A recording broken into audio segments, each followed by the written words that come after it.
Hey guys, tonight we begin with a queen who survived a war by carrying a vanished crown through ordinary rooms, not by leading cavalry over a smoking field.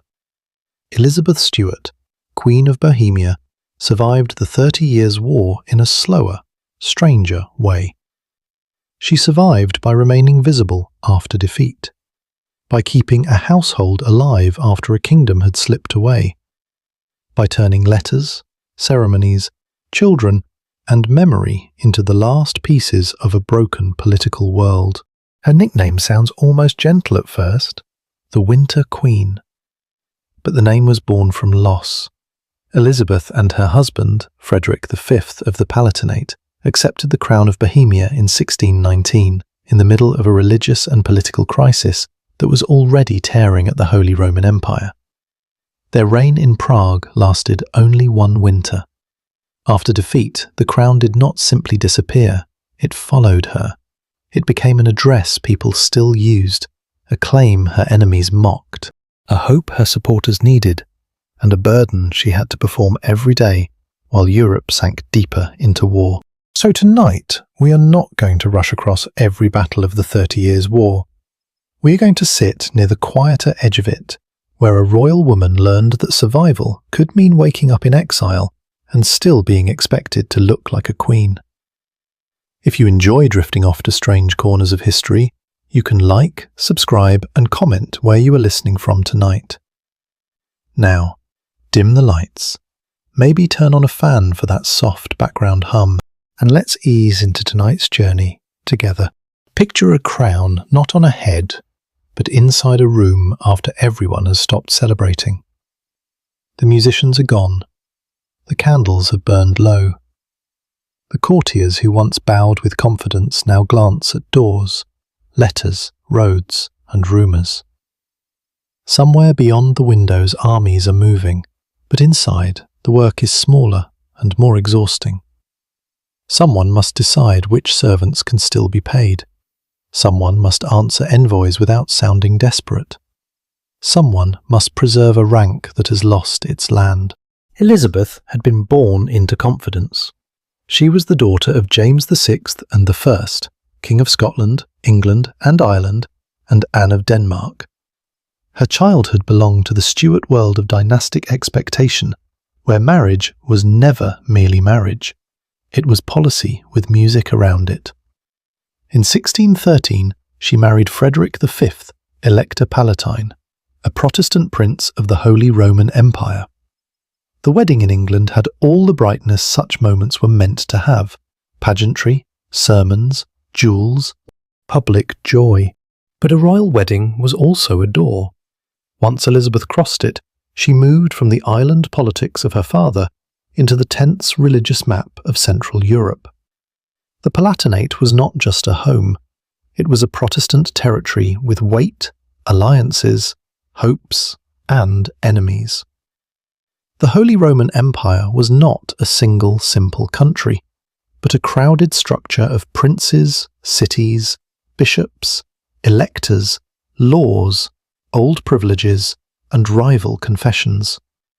Her body, her children, her letters, and even her public smile could become political signs. Then came Bohemia. In 1618, rebellion against Habsburg rule had helped open the crisis that became the 30 Years' War. In 1619, the Bohemian nobles offered Frederick the crown. To accept it was to step into a cause larger than one family, but also into danger larger than one court could control. Elizabeth became Queen of Bohemia, and for a brief season, Prague held the shape of a new future. Supporters could imagine history turning. Opponents could see rebellion wearing a crown. For Elizabeth, queenship in Bohemia was not an abstract title. It meant arrival, ceremony, rooms to inhabit, people to receive, clothes to wear correctly, faith to represent, childbirth and household order under watchful eyes. It meant learning quickly how a crown changes the air around you. People read meaning into how you entered a church, how you treated nobles, how generous you seemed, how foreign you appeared. how steady your face remained when the news from outside grew dark. The winter did not last. In November 1620, after the Battle of White Mountain, Frederick's Bohemian cause collapsed. One winter queen, one winter king, a reign measured not in decades, not even in years, but in a season. The family fled. A lost battle could end a crown, but it did not end the expectations attached to it. Exile has a sound that history often leaves out. It is not always a dramatic cry at the city gate. Sometimes it is paper being folded again and again. It is the soft scrape of trunks being moved. It is the question of which jewels can be kept, which gifts must be pawned, which attendants will follow, which allies will still answer. It is the change in how people speak when they are being polite but no longer certain you can reward them. The Hague became the centre of Elizabeth's displaced court. The Dutch Republic offered shelter, but shelter was not restoration. A court in exile had to perform royalty without the ordinary foundation of rule. There were still visitors, portraits, ceremonies, baptisms, negotiations, and meals arranged with care. Yet beneath the surface lay dependency. Money had to be requested, promises had to be renewed, news had to be interpreted. Every birth among her children could become a dynastic hope. Every death could feel like another candle going out in a house already running short of light. And this is where her survival becomes more interesting than the nickname. Elizabeth did not survive because life became quiet. She survived because quiet rooms became political instruments. The chair she occupied, the letters she sent, the titles she insisted on, the children she raised or arranged, the portraits she commissioned, the hospitality she maintained, all helped keep the Palatine cause from vanishing entirely. In a war of marching armies, she became a kind of living archive. As long as she was present, dressed, addressed, and remembered, the lost crown still had a human shape. But that shape cost something. A queen in exile had to be both wounded and unbroken. Too much grief could look like weakness, too much pride could look foolish, too much dependence could invite pity, too much ambition could alarm allies. Her daily life sat in that narrow space between dignity and need. She had to let people see enough suffering to prove the cause was real, but enough splendor to prove it was not dead. The war outside grew larger than the Bohemian winter that had begun her fall. What started around imperial authority, Protestant resistance, and regional crisis widened into decades of shifting alliances, foreign intervention, devastated lands, hungry soldiers, unpaid armies, and exhausted civilians. Elizabeth did not control that storm, yet the storm kept entering her house through messengers and bills, through her children, through the uncertain patience of relatives who had their own kingdoms to protect. Keep that image close. Not a queen on a battlefield, but a queen beside a table in exile, where every letter is a small attempt to hold a kingdom in words. Outside, Europe is beginning to learn how long 30 years can feel. Inside, Elizabeth is learning that a crown can be lost in a day and still take a lifetime to put down. The table was not only a place for writing, it was a kind of border. On one side sat Elizabeth's memory of what a queen was supposed to be, crowned, settled, surrounded by obedience that looked effortless.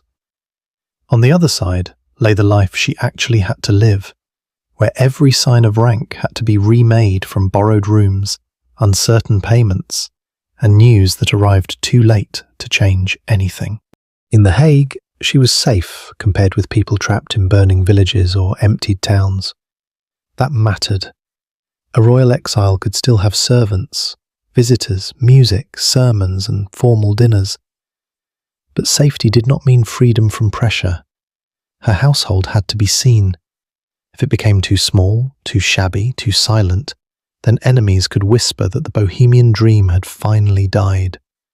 If it became too grand, allies could wonder who was paying for all that dignity, and whether pity had been turned into vanity. So survival lived in the middle. She had to keep enough ceremony to remain believable, but enough restraint to remain useful.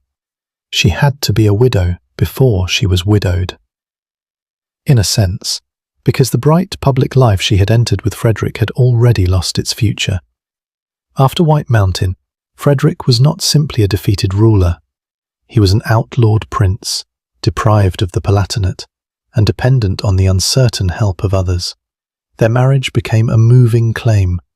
2 people, many children, 1 lost electorate, 1 lost kingdom, and a Protestant world that wanted symbols but did not always want the cost of restoring them. The letters kept moving. That is one of the quietest facts about early modern power. Before decisions became battles or treaties, they were folded, sealed, carried, delayed, opened, copied, and answered. A queen in exile could not command armies in the simple way a storyteller might wish, but she could write, she could remind, she could thank, she could plead without sounding like she was begging. She could attach family feeling to political obligation, so that helping the Palatine cause became not only policy, but kinship, honour, memory, and faith. Imagine the patience required for that kind of work.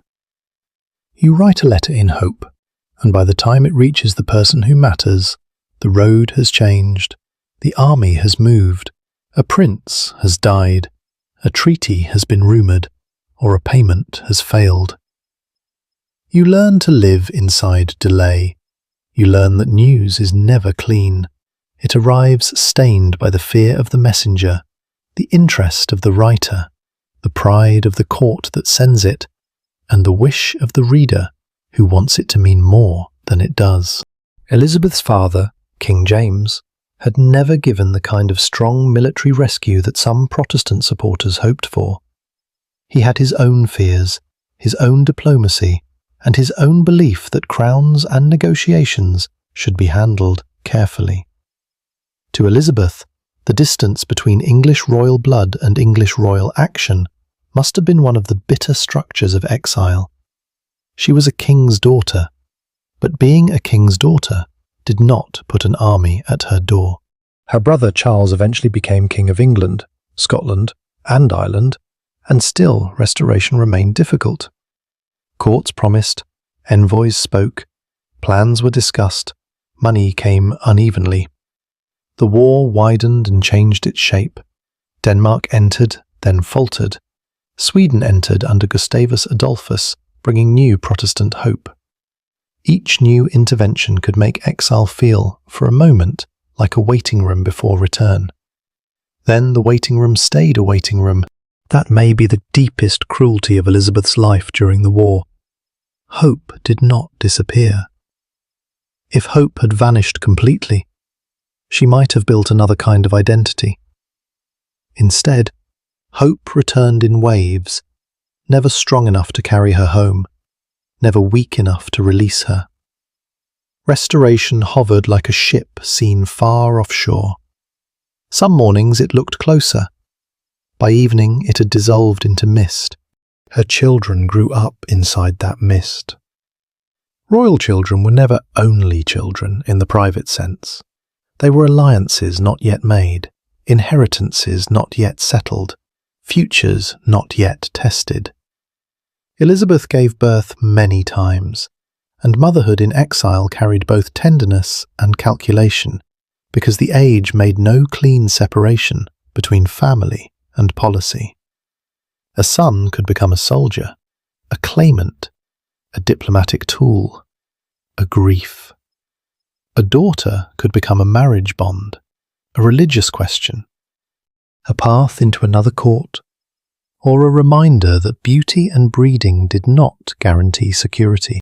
We should be careful here.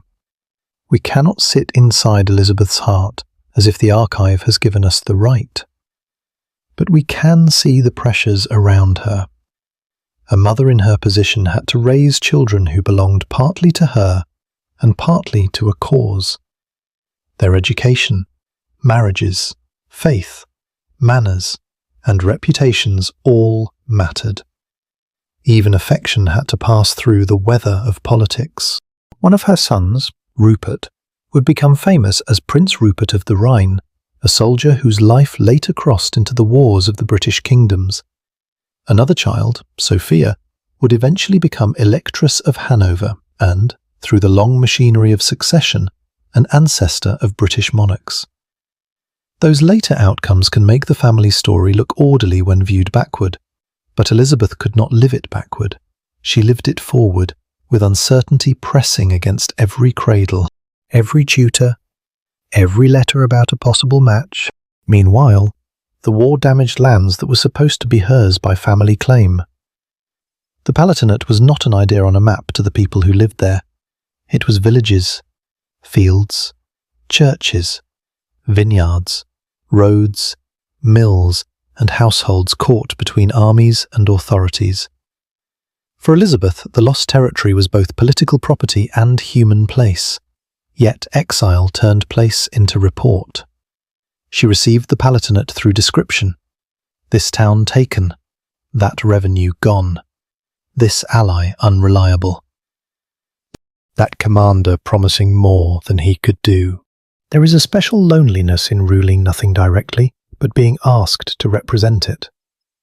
She could not walk through those fields and repair the damage. She could not stand in every church and restore confidence. But she had to speak as if the connection remained alive. That is what displaced royalty does when it survives. It refuses to let absence become silence. And so the room in The Hague becomes easier to understand. The polished cup, the folded letter, the careful gown, the visitor waiting to be received, the child being trained to answer properly, the bill that cannot be ignored, the rumour from Germany, the prayer spoken with public steadiness. All of it belonged to one long discipline. Elizabeth had to make defeat look temporary for years after it had become daily life. Night would come over the Dutch streets, and the court would settle into its smaller sounds. Wheels outside, a servant's step, paper placed away. Somewhere, perhaps, another letter waiting for a seal. The war was still enormous, but for Elizabeth it could shrink, at bedtime, into the space between a title and a debt, between a mother's hope and a diplomat's delay, between the queen people named and the woman who had to wake tomorrow and perform her again. To perform her again meant beginning before anyone entered the room. Royal life was not only the grand hour when envoys bowed or musicians played, it began in the private labour that made public dignity possible. Clothing had to be chosen, hair had to be arranged, household officers had to understand who would be received, who would wait, who would be answered warmly, and who would be cooled with courtesy. Even in exile, rank had choreography. Elizabeth's court in The Hague was not a fantasy of endless velvet. It was a workplace built around memory. Its purpose was to remind people that the Palatine family had not vanished into private misfortune. A defeated man might disappear into debt, but a defeated dynasty had to keep appearing. Every appearance said, quietly, "We are still here." Every ceremony said, "This loss is not the natural order of things." Every properly addressed letter said, "The old rights have not been surrendered." That sounds proud, and it was. But pride in her position was also a tool. If Elizabeth had accepted a smaller name, a quieter role, a merely domestic identity, the cause attached to her family might have faded more easily. She had to preserve the uncomfortable fiction that exile was temporary, even when the years began proving otherwise. The fiction was not simple lying. It was a political shelter, a place where supporters could gather their hopes without admitting how weak those hopes had become. Early modern courts understood the power of surfaces. A chair could announce rank, a procession could arrange the world in human order. A portrait could travel where a person could not. A seal could make absence look official. The smallest mistakes mattered because they gave other people permission to think less of you. For Elizabeth, the pressure was sharper because she was a woman whose authority was often read through relation. Daughter of a king, wife of a prince, mother of heirs, sister of a king, aunt and grandmother inside future successions. Her own endurance had to pass through family language before many men would take it seriously. Yet the archive does not allow us to turn her into a puppet.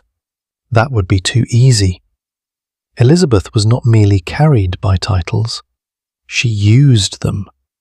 She cultivated sympathy. She kept correspondence alive. She maintained networks among Protestant courts, relatives, diplomats, and supporters. She knew that a cause without emotional appeal could harden into paperwork and die. So she allowed grief, honor, faith, and family loyalty to do some of the work that armies failed to do. This is where the 30 Years' War becomes intimate. We often remember it through maps stained with marching arrows. Bohemia, the Palatinate, Saxony, Bavaria, Denmark, Sweden, France, the Empire. But in Elizabeth's life, those names also became moods inside a household. A Swedish victory might brighten a dinner table. A defeat might make creditors less patient. A diplomatic rumour might change the tone of a letter to England.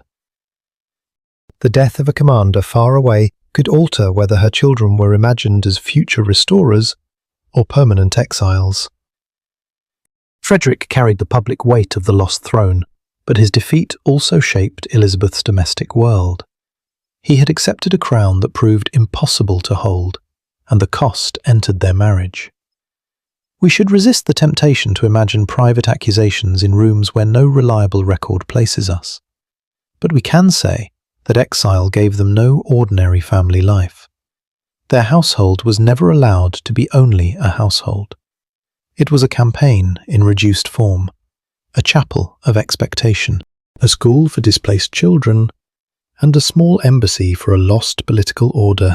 When Frederick died in 1632, Elizabeth's survival changed shape again. Widowhood in the 17th century was both vulnerability and role. It could narrow a woman's choices, but it could also clarify her public identity.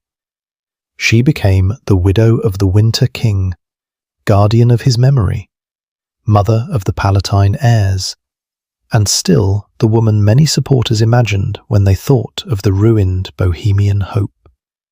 Her grief, whatever its private texture, also had duties attached to it. A royal widow had to know how to mourn in public. Mourning was not just sadness made visible. It was status, loyalty, religion, and political message woven into fabric and behaviour. Too little mourning could seem cold. Too much could make life freeze around the dead. Elizabeth had to carry Frederick's memory without letting the cause become a tomb. The living children still needed futures. The lost lands still required advocates. The letters still had to go out. And now the war had already been going on for years, with no clean ending in sight. What had begun as a crisis around Bohemia had expanded into a continental furnace of ambition, confession, fear, and opportunity. Armies lived off territories. Civilians endured requisition, hunger, disease, and uncertainty. Rulers who spoke of religion also counted advantage. Allies changed. Hope changed costume. A Protestant victory in one season did not guarantee restoration in the next. Elizabeth's widowhood sat inside that instability. She could not simply retire into sorrow, because too many people still needed her to stand for continuity. But continuity is exhausting when nothing around you is stable. Imagine being asked to represent a future no one can schedule. Imagine training children for inheritances that may not exist when they reach for them. Imagine writing to powerful relatives with enough warmth to remind them of blood, enough dignity to avoid humiliation, and enough urgency to keep them from forgetting you. For ordinary viewers, this may be the most recognizable part of her life, even across centuries. Not the crown, not the palace, not the formal titles, the waiting, the strange discipline of continuing to act like a door will open because admitting it may stay closed would collapse too much at once. Elizabeth's world was more splendid than most lives, but the emotional machinery is not hard to understand. She lived for decades near a threshold, listening for footsteps that kept passing somewhere else. The Hague, in that sense, was not only refuge, it was a long hallway. People entered with news, requests, condolences, proposals, excuses, and promises. Some came to honour her, some came to use her name. Some came because a displaced queen could still make a room feel important. Behind each visit was the question no one could erase. Would the Palatine family ever truly return? She could answer that question only by behaving as if the answer might still be yes. So another morning would come, and with it the careful labour of being seen.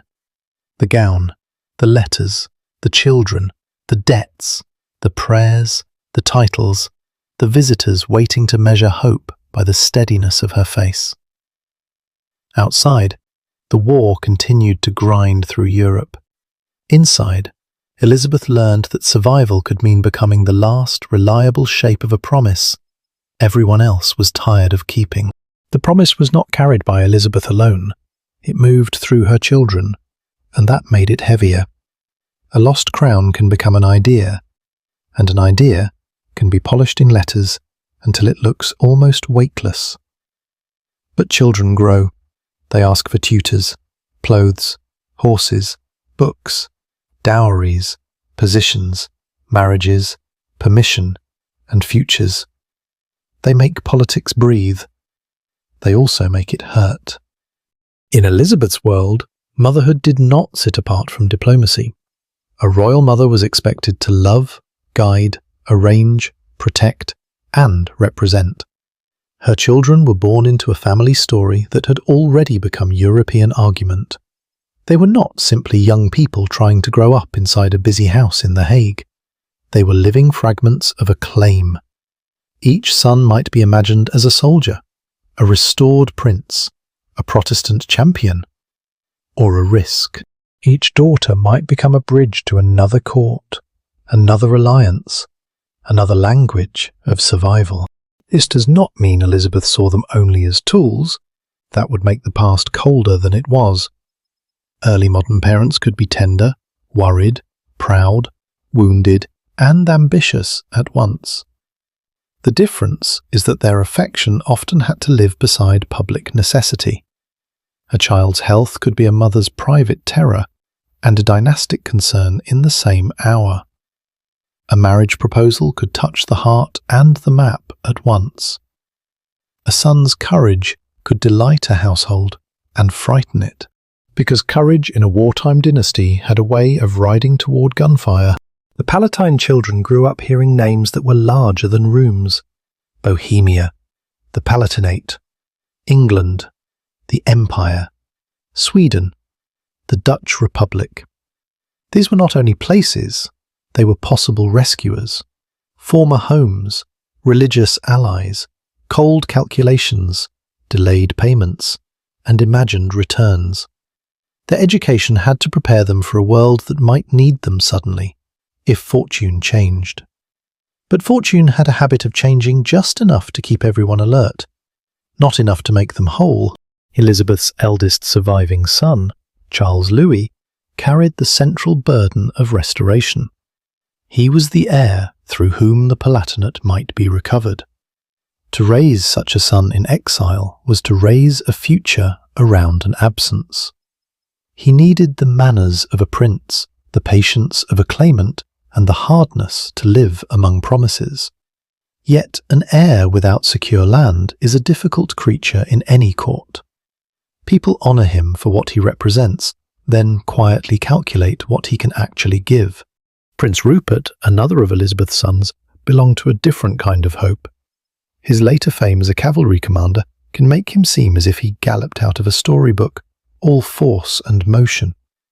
But before that, he too was a child of the displaced court, shaped by the need to fight for a family's standing. Military life offered a path that letters could not. A sword, a horse, a command, a reputation for daring, these could turn exile into action. They could also turn a mother's political hope into personal danger. There were daughters too, and their futures required another kind of management. For royal daughters, marriage could be shelter, advancement, compromise, or disappointment. A daughter might carry family religion into another house. She might be valued for blood, charm, intelligence, or usefulness. She might also discover that the market for a princess in exile was not the same as the market for a princess whose father still held everything promised by his title. Rank remained, but exile marked it with uncertainty. Among those daughters was Sophia, whose later importance would reach far beyond Elizabeth's lifetime. But in the living years of the war, she was not yet a future ancestor of kings. She was a child, and then a young woman, inside a household built on waiting. This is one of history's quiet tricks. We look backward and see a line running clearly towards later crowns. Elizabeth looked forward and saw risk, expense, illness, character, negotiation, and the fog that surrounds every child before the world has finished naming them. The household itself had to absorb all this. It was nursery, chapel, school, embassy, memory theatre, and accounts office. A visitor might see courtesy and hear music, but behind the performance lay constant calculation. How many servants were necessary to maintain honour? Which tutor was suitable? Which clothes could be afforded without looking poor or wasteful? Which ceremonies mattered enough to keep? Which debts could be delayed? Which friend could be asked again without becoming tired of the asking? Women of Elizabeth's rank were trained to understand these pressures, even when men wrote the treaties and led the armies. Household government was not small work. In an age when public power and domestic display touched constantly, the way a court ate, prayed, dressed, received visitors, raised children and paid bills could become political language. Elizabeth's survival depended on her ability to keep that language fluent after the grammar of normal sovereignty had collapsed. There is something almost cruel about the precision required. A missing payment could become gossip. A poorly arranged reception could become insult. A marriage negotiation could fail because money, confession, status, and pride refused to sit together. A child could become ill. And suddenly, the wide machinery of Protestant hope would narrow to a bedside, a physician's opinion, and a mother's fear, held under control because everyone was watching. And everyone was watching in different ways. Supporters watched Elizabeth for signs of resilience. Enemies watched for proof that the winter crown had always been foolish. Relatives watched with mixed affection and caution. Creditors watched for solvency. Diplomats watched for usefulness. Artists and poets watched for symbolism. Servants watched because households are made of human eyes. And a court in difficulty cannot hide difficulty from those who carry candles, mend clothing, prepare food, and hear footsteps after midnight. Elizabeth had to live under that layered attention.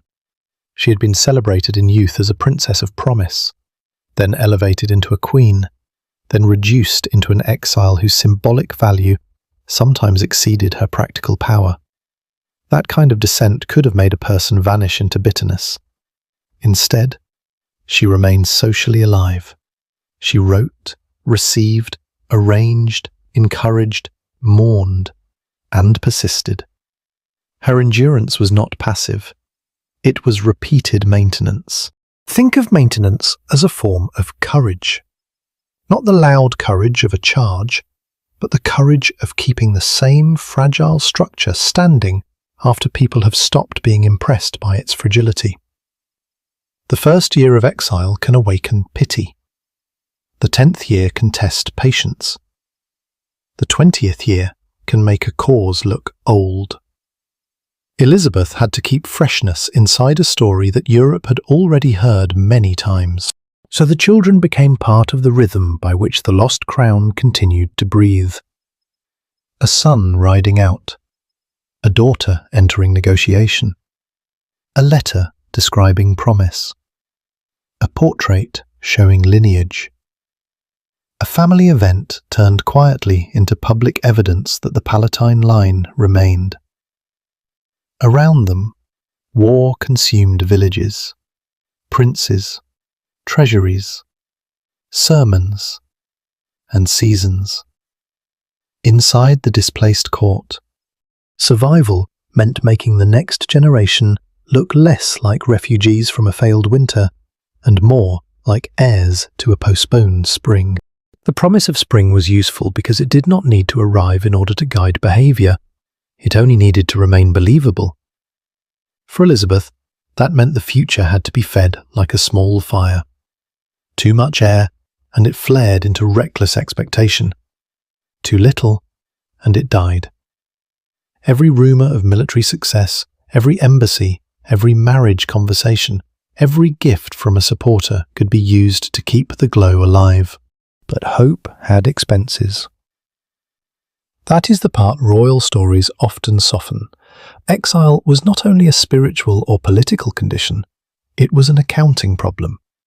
A displaced court still ate, it still dressed, it still warmed rooms in winter, it still paid messengers, servants, tutors, physicians, musicians, scribes, laundresses, stable hands, and the people whose names rarely survive because their work was considered too ordinary to become history.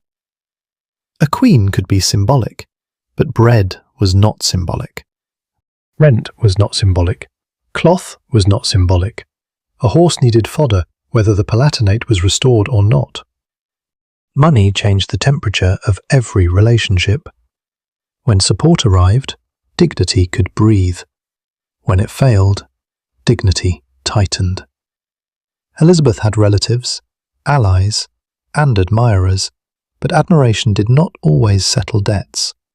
Her English connection gave her importance, yet English politics had its own fears, expenses, and conflicts. The Dutch gave shelter, but shelter was not a bottomless purse. Protestant princes could speak warmly of the Palatine cause while guarding their own treasuries. A person might praise her constancy in one letter and delay practical help in the next. So she had to master the language of need without sounding needy. That is a delicate art. A beggar asks, a queen reminds. A beggar thanks for survival. A queen thanks in a way that turns assistance into honour. She could not let the household look desperate, because desperation weakens the very claim it is trying to protect. Yet she could not pretend everything was easy, because then supporters might feel released from obligation. Her letters and receptions had to hold a careful balance. We suffer, we endure, we remain worthy. And you, by helping us, remain worthy too. This is why reputation mattered almost as much as money. In a long war, reputation could become a second treasury. Elizabeth's image as the steadfast Protestant queen in exile gave emotional form to a cause that might otherwise have become tangled in treaties and military failures. People could understand her more easily than they could understand the legal complexities of the Holy Roman Empire. A woman with children, a lost crown, and a house in exile could carry meanings that maps could not carry. Yet reputation is never fully owned by the person it describes. It travels. It is handled by poets, diplomats, enemies, relatives, pamphleteers, painters, and gossip. Some praised Elizabeth as loyal, graceful, and constant. Others could view the Bohemian adventure as folly, and the nickname Winter Queen itself carried a sting. It compressed a whole political disaster into a season, almost as if the failure had been light, brief, and deserved. A nickname can preserve memory, but it can also trap a life inside one joke. Elizabeth had to live beyond the joke. She could not spend every day explaining that a winter crown had become decades of consequence. She simply had to continue. This kind of continuation is quiet enough to be missed if we look only for dramatic turning points. But for a court in exile, repetition was survival. The same title used again, the same cause mentioned again, the same courtesy extended again, the same prayer spoken again. Repetition kept the claim from dissolving into yesterday's news. Outside her household, the war kept changing. The early hopes attached to Bohemia had become part of something far larger and more brutal. Armies crossed regions not as clean lines in a book, but as hungry systems. Soldiers needed food, pay, clothing, lodging, and permission to keep moving. When states could not provide enough, civilians paid in fear. Goods, labour, and loss. The Palatinate, so central to Elizabeth's family claim, had known occupation, campaigning, and disruption. For her, reports of suffering there were not only political intelligence, they were reminders that restoration, if it ever came, would not return an untouched world. That is another quiet cruelty. Exiles often dream of return, as if the place is waiting unchanged. But war alters the thing you want back. Fields are neglected, churches are contested, houses are emptied or reoccupied. Loyalties are tested. Children grow up not remembering the old order. Even if a treaty someday names your right, the land itself has been living without you. It has been hurt without you. It may not know how to receive you. Elizabeth's survival, therefore, required two kinds of imagination. She had to imagine the Palatinate restored, because without that image, the family cause weakened. But she also had to live with evidence that the restored land, if it came, would not be the bright inheritance people pictured at banquets. It would be damaged, negotiated, indebted, and shared with memory of defeat. The postponed spring, if it arrived, would not smell only of blossoms. It would smell of damp walls, broken accounts, and soil turned by other hands. In the meantime, the children moved toward adulthood. Their choices and misfortunes created new chapters in the family's long uncertainty. Young men born into exile might seek honor in service because waiting can become unbearable. Young women might carry the family's hopes into marriage talks that tested the difference between blood and bargaining power. Elizabeth watched these lives unfold under the same shadow that had covered her since Bohemia, the need to appear royal while depending on other people's decisions. And still she remained useful. That word sounds cold, but in courts, usefulness could keep a person alive socially. If Elizabeth's presence helped bind Protestant sympathy, remind England of its dynastic ties, give exiles a centre, or keep the Palatine question from disappearing, then she had leverage. Not the leverage of a ruler commanding revenue from secure lands, but the leverage of memory, relationship, and public endurance. She became difficult to forget. There is power in being difficult to forget. It is not enough to win a war. It does not pay every debt. It does not bring back a dead husband or protect every child from danger. But it can keep a claim breathing through years when more practical powers fail. Elizabeth's life in The Hague shows how early modern politics depended not only on armies and treaties, but on faces people recognized, letters they felt obliged to answer, households they visited, and stories they repeated because the story still had a living person at its center. So the fire stayed small, but it stayed lit. On some evenings, it may have seemed almost foolish, a little flame cupped against the weather of Europe.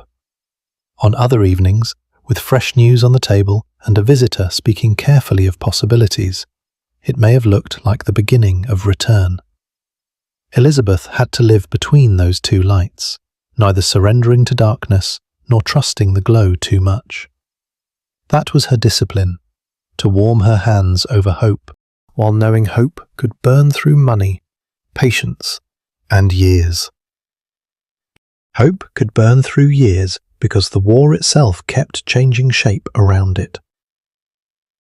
When Elizabeth first became Queen of Bohemia, the crisis had seemed close enough to name: Bohemia, the Habsburgs, Frederick, the Crown, the defeat. But by the time she had spent years in The Hague, the war had become something larger than the wound that began her exile. It had spread into a long European argument where old causes remained, but new ambitions entered, and every answer arrived tangled in someone else's need. For Elizabeth, this meant that the meaning of any news was never simple. A victory for one Protestant army might look hopeful, but if that army had its own king, its own ministers, its own debts, and its own plans, then hope came with calculation. A Catholic defeat might not restore the Palatinate. A treaty might mention rights without delivering soldiers. An English promise might be sincere and still weak.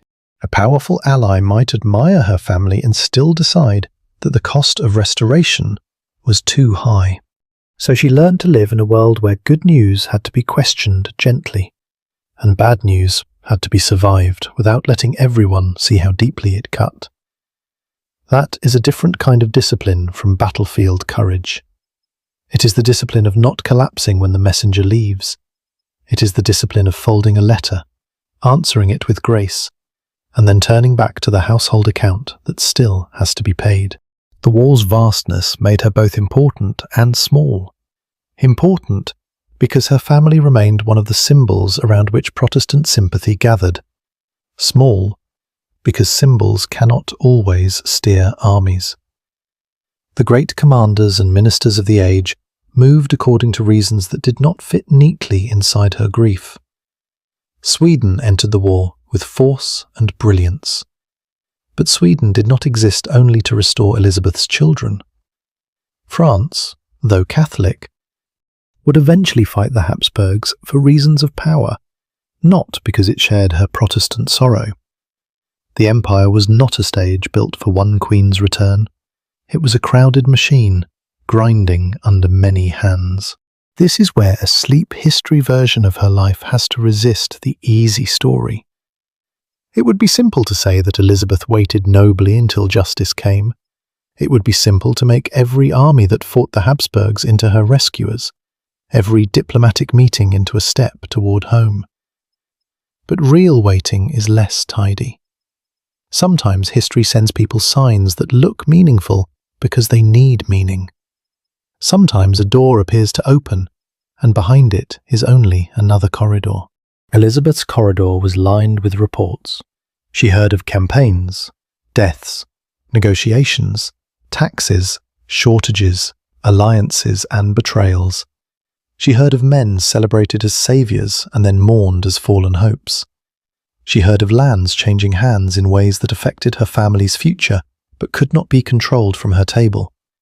The map of Europe must have seemed at times like a cloth being pulled by too many people at once, each tug loosening another seam, and yet the household rhythm continued. That is one reason her story is so useful for understanding war away from battle.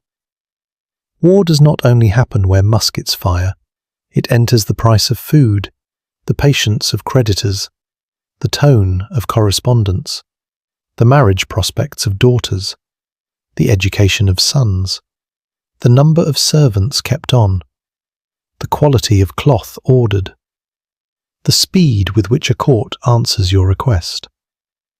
A distant siege can disturb a nursery. A lost campaign can change the way a banker reads your name.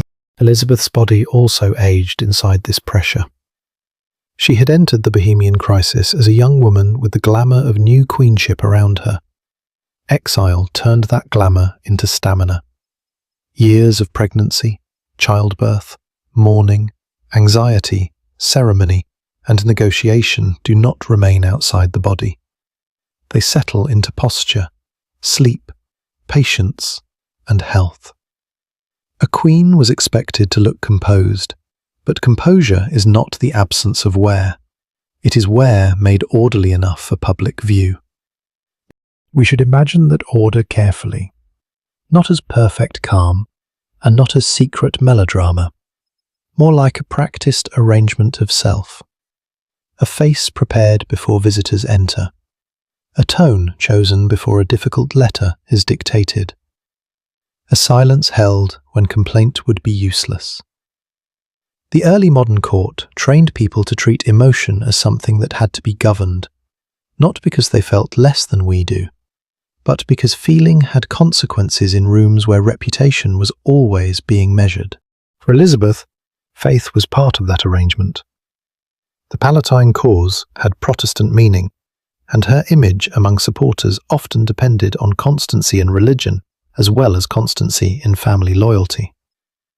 But even here, caution matters. Religion in the 30 Years' War was real, not merely a mask for politics. At the same time, politics was real, not merely a servant of religion. Elizabeth lived where those forces touched each other. Her exile could be understood as Protestant suffering, dynastic dispossession, imperial conflict, and family tragedy, all at once. That layered meaning helped keep her remembered, but it also trapped her in expectation. People wanted her to embody steadiness. They wanted the Winter Queen to remain clear in a world of compromise. Yet the actual work of survival required compromise everywhere, with money, with allies, with time, with the ambitions of her children, with the fatigue of friends, with the difference between what should happen and what could happen. A household in exile becomes very skilled at reading faces. Did the envoy speak warmly because he brought help, or because warmth was all he had? Did a delayed payment mean forgetfulness, poverty, disagreement, or quiet abandonment? Did a new alliance create a path home, or simply move the war into another season? Elizabeth had to hear not only words, but weight. She had to notice the small pause before a promise, the careful wording of a refusal, the way respect could remain while usefulness declined. Such skills rarely look dramatic from far away. They do not make statues. They do not thunder in battle paintings. But they are survival skills all the same. They are the skills of a woman whose power had been reduced to presence, memory, kinship, and persistence, and who learned to make those reduced materials last longer than many stronger things. As the years passed, Europe kept making widows, orphans, refugees, veterans, creditors, and disappointed claimants. Elizabeth belonged to the royal version of that larger suffering, cushioned by rank, but not spared from uncertainty. Her rooms were warmer than a peasant's burned cottage, her table was finer than a soldier's ration. But her life still reveals one of the war's central truths. Disaster does not feel the same at every social level, yet it teaches many people the same lesson in different languages. You may lose the thing that named you, and still have to answer when people call you by that name.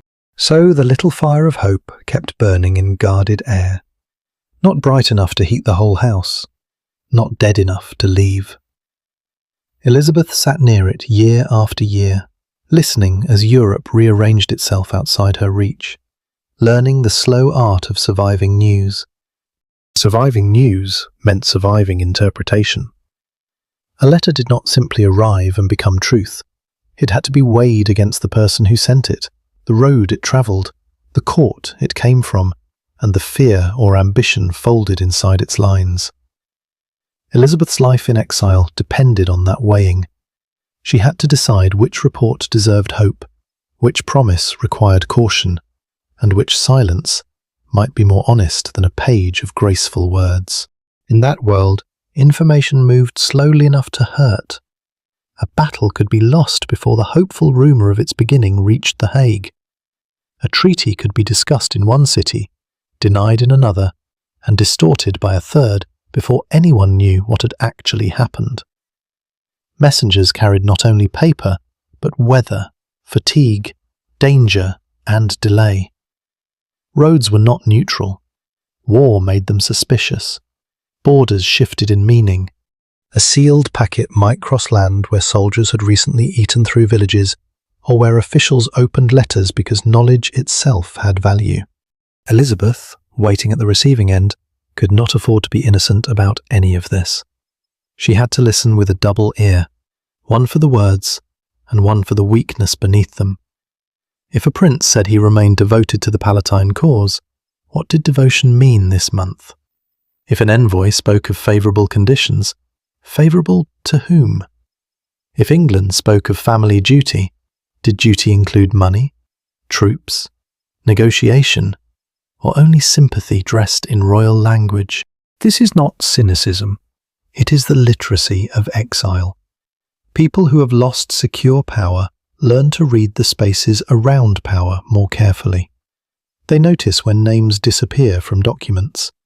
They hear when old warmth becomes careful politeness. They remember who answered quickly when they were still useful, and who began to delay once their cause felt expensive. Elizabeth's own letters had to move through that same dangerous world. They were not diary pages spilled onto paper. They were performances of self, family, faith, and claim.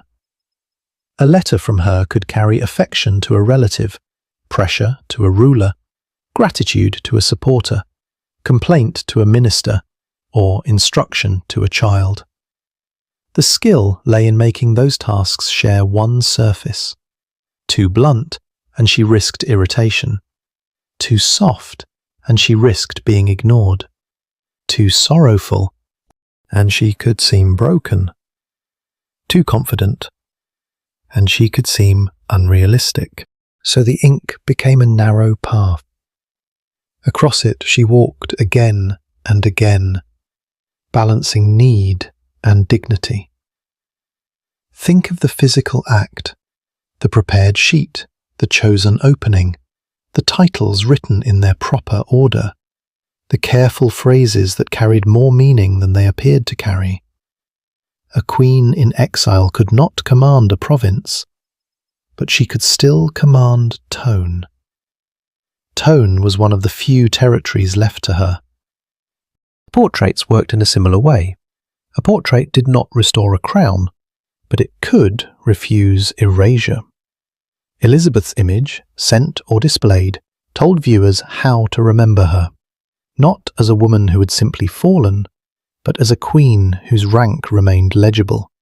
Clothing, posture, jewels, children, inscriptions, and setting all helped shape the message.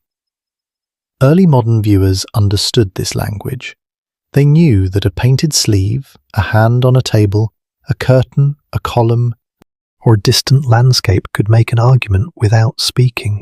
A portrait could travel where Elizabeth could not. It could enter houses, courts, galleries, and memories. It could keep her young in places where her actual body was aging. It could make the lost Bohemian season look less like an error and more like a claim suspended in time. Here again, survival depended on surfaces that were never merely surface. The visible world did political work, but visibility has a cost. To be remembered as the Winter Queen was to be preserved and reduced at once. The name held a story people could repeat easily, and easy repetition is powerful. Yet it also made her life seem almost decorative. A brief winter, a failed crown, a romantic exile. The real years were harder. They contained bills, illnesses, deaths, marriages, letters unanswered, allies distracted, servants aging, children leaving, and the slow work of remaining courteous under disappointment. This is why the episode has to stay close to ordinary objects. A nickname can float above history, a ledger brings it back down, a portrait can shine, a letter shows the hand. A court reception can look graceful, a delayed payment tells you how much strain is under the grace. Elizabeth's survival during the 30 Years' War was not one grand act, it was hundreds of small acts, repeated until repetition itself became identity. The war, meanwhile, kept teaching Europe that victory could be temporary and devastation durable. Commanders rose, commanders fell. Armies shifted employers. Towns learned that one side's liberation might be another season of requisition. Religion remained deeply real, but so did appetite, pay, pride, and exhaustion. People far below Elizabeth's rank endured the war in harsher material ways, through hunger, disease, flight, billeting, fear, and loss. Her suffering was royal, protected by status, but it was still tied to that wider world because her cause depended on lands and people being remade by the same violence. For her, the Palatinate was both inheritance and report, both home and argument. She could speak of rights, but rights had to pass through armies, negotiations, and imperial politics before they touched soil. She could imagine restoration, but restoration had to be made from damaged materials. This meant that even her hope had to mature. Early hope may have pictured return as reversal, defeat undone, dignity repaired, the family restored to its natural place. Later hope had to make room for compromise. A recovered title might not recover a childhood. A returned territory might not return the dead. A treaty might settle law while leaving memory unsettled. That maturing of hope is one of the quiet turns in Elizabeth's life. She did not stop hoping, but hope lost its youth. It became less like a trumpet and more like a habit of breathing. It kept the household moving, not because it promised joy tomorrow, but because without it, the whole structure would admit defeat too openly. Hope became maintenance. Hope became manners. Hope became the refusal to let a visitor leave thinking the cause had gone cold. And all the while, time did what armies could not. It changed the faces around her. Children became adults with their own tempers and ambitions. Friends died. Patrons changed. Old promises had to be explained to younger people who had not felt the first urgency of Bohemia. The catastrophe that had once seemed immediate became historical, even while she was still living inside it. That is a strange fate, to outlast the moment that defined you, and still not escape its name. In the evening, after visitors had gone, the day's public version of Elizabeth could loosen a little. Perhaps a letter remained unfinished. Perhaps a servant waited for instructions. Perhaps some piece of news from Germany, England, or the Dutch court lay on the table with all its meanings still unopened. The room would not look like a battlefield, yet it held the war in miniature.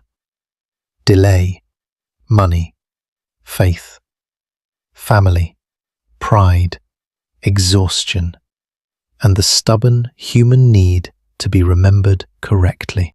The need to be remembered correctly becomes sharper when the world begins remembering you incorrectly. Elizabeth had lived long enough for her story to harden in other people's mouths. The young princess from England, the bride of Frederick, the bright Protestant hope, the Queen of Bohemia, the Winter Queen, the widow in The Hague. Each name held part of her, and each name left something out. A human life does not feel like a nickname from the inside. It feels like waking, dressing, answering, deciding, enduring, losing patience, recovering manners, and doing the next required thing. But history loves names because names are portable. They cross borders more easily than complicated truths. Winter Queen could fit in a poem, a pamphlet, a courtly conversation, a joke, or a sigh. It made her memorable. It also made her smaller than her own days. By the middle years of the war, Elizabeth had become almost a landmark of exile. Visitors could come to her court and see, in human form, the unfinished business of 1620. Her presence turned old defeat into a current obligation. That was useful, but it was also imprisoning. If she changed too much, if she allowed the past to fade, if she became simply a noble widow managing family concerns, then the cause lost one of its clearest faces. She had to remain the woman from the lost winter, even as seasons passed over her body, year after year. This is one of the strange burdens of symbolic survival. The symbol must stay legible while the person underneath continues aging. Elizabeth's hair changed. Her children grew away from the nursery. The politics of Europe shifted through phases that would have seemed unimaginable in Prague. Men who had once debated her husband's choice were gone. Younger diplomats knew the Bohemian crown as history before they knew it as crisis. Yet Elizabeth still had to speak from inside the old claim as if its urgency had not cooled. The war demanded that kind of long memory. It punished people who forgot, but it also punished people who remembered too plainly. Courts needed old wrongs to justify present choices, then needed present choices to escape old wrongs. Elizabeth's life sat exactly there. Her family had been wronged in ways supporters could describe with passion, but helping them fully was always entangled in new costs. A cause can be morally clear in a sermon and impossibly expensive in a treasury. So the years turned political feeling into household discipline. If a supporter visited, they had to encounter continuity, not panic, not decay, not theatrical sorrow. Continuity. A queen still receiving, a family still arranged around rank, a household still speaking the language of return. The rooms themselves became arguments. Furniture, tapestries, servants, manners, devotional habits, children's education, even the way guests were placed at table, all said that the Palatine line remained more than a memory. But there must have been fatigue under that order. Not the kind we can decorate with invented tears, but the kind built into repeated obligation. The fatigue of asking again, the fatigue of thanking again, the fatigue of hearing another careful answer that meant little had changed. The fatigue of keeping grief useful without letting it become spectacle.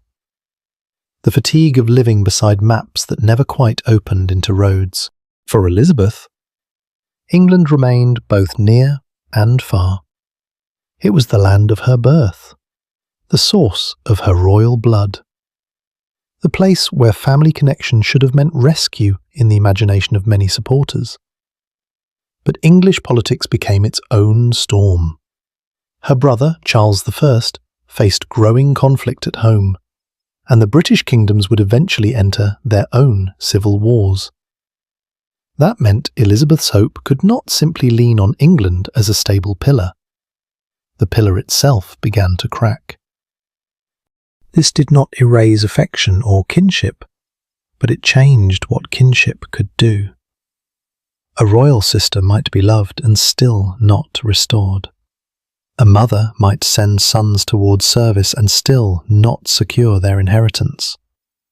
A family might be bound by blood and separated by policy, religion, money, pride, and fear. Elizabeth had to survive the disappointment of kinship without losing the usefulness of it. She could not afford to stop reminding powerful relatives who she was. Inside that reminder lived one of the most delicate forms of pressure: dignity as accusation. She did not need to shout that she had been abandoned. Her continued presence could say it softly. Each time she appeared as the dispossessed queen, each time she wrote from exile, each time her children moved through European courts as heirs to an unsettled cause, the question returned: what does family, faith, and honor require of those who still have power? Yet even accusation had to be gentle enough to keep doors open. This is where Elizabeth's survival becomes almost architectural. She built with unstable materials: memory, courtesy, sympathy, titles, letters, portraits, marriages, favors, debts, and prayers. None of these materials could hold the whole roof alone. Together, arranged carefully, they made shelter. The shelter was not perfect. It leaked. Servants complained. Creditors pressed. Children disappointed or frightened her. Allies hesitated. Enemies mocked. The war rolled on with its vast appetite. Still, the structure stood. That standing mattered. Many claims in history die not because they are disproved, but because no one keeps making them in a form other people are willing to recognize. Elizabeth kept the claim recognizable. There is a quiet intelligence in that. It is not the intelligence of writing a military plan or drafting a treaty clause. It is social intelligence under pressure. The ability to sense how much sorrow a room can bear, how much pride it will tolerate, how much need it will answer, and how much ceremony it requires before it believes you still belong among the great. By now, the lost Bohemian crown had become less an event than a weather system around her life. It touched everything without always being spoken. It touched the way people addressed her. It touched the marriages considered for her children. It touched the money requested in her name. It touched the way artists shaped her image. It touched the way Protestants remembered early defeat and later hope. It touched even the silence after bad news. When a room knew not to ask too quickly what this meant for restoration, and because the crown had become weather, survival meant learning to live under it without mistaking every cloud for a sign. Elizabeth could not let herself be carried away by each fresh gust of possibility. But she also could not close the shutters entirely. A court in exile needs air. It needs rumour, visitor, promise, prayer, plan, and story. Without those, the rooms become only rooms. So the evening table remained. Letters came and went. A candle burned down beside the folded paper. Somewhere in the house a young person practiced the manners of a rank that history had not yet returned. Somewhere beyond the door, a servant carried a message whose contents might bring hope, irritation, expense, or nothing at all. Elizabeth, older now than the bright bride who had entered the Palatine world, kept listening to the weather of a crown that had fallen long ago and still would not stop moving through the air. A crown that moves through the air long after it falls becomes almost like a rumour. It touches people who never saw it. It enters rooms where no Bohemian noble ever stood. It changes how children are described, how relatives are judged, how strangers decide whether a woman in exile is tragic, admirable, inconvenient, or useful. Elizabeth's crown had become that kind of thing, less metal than memory, less possession than atmosphere. By the later years of the 30 Years' War, many people in Europe had learned to live with unfinished disasters. The first shock of conflict had worn into habit. Villages did not need to understand the whole imperial argument to know that soldiers required food. Merchants did not need to master theology to know roads had become risky. Princes did not need to love war to discover that stopping it could be as complicated as continuing it. Across the continent, exhaustion became a political force of its own. For Elizabeth, exhaustion arrived in a different costume. It did not usually come as hunger in a ruined field, though her family's lost lands had known the harsher face of war. It came as the repeated lowering of expectation. A plan that once seemed imminent became unlikely. A promise that once sounded firm became ceremonial. A young ally became an aging minister. A child once imagined as a bright answer became an adult with wounds, disagreements, and a life that would not obey the old script. The danger was not only despair. Despair can be sharp and obvious. The quieter danger was becoming accustomed to a smaller future while still having to speak in the language of a larger one. Elizabeth could not easily say, "The Great Restoration may not come as we imagined." That would weaken the work of decades. But she also could not live honestly if she mistook every diplomatic courtesy for deliverance. So her survival required a kind of inner translation. Publicly, the claim remained bright. Privately, the light had to be managed so it did not blind her. The war's final settlement was still far away, but the logic that would end it was already gathering. Exhaustion, bargaining, calculation. The slow recognition that no side could simply purify Europe into obedience. Peace in such a world would not be a clean moral ending. It would be a settlement made by people who had lost too much to keep pretending that total victory was practical.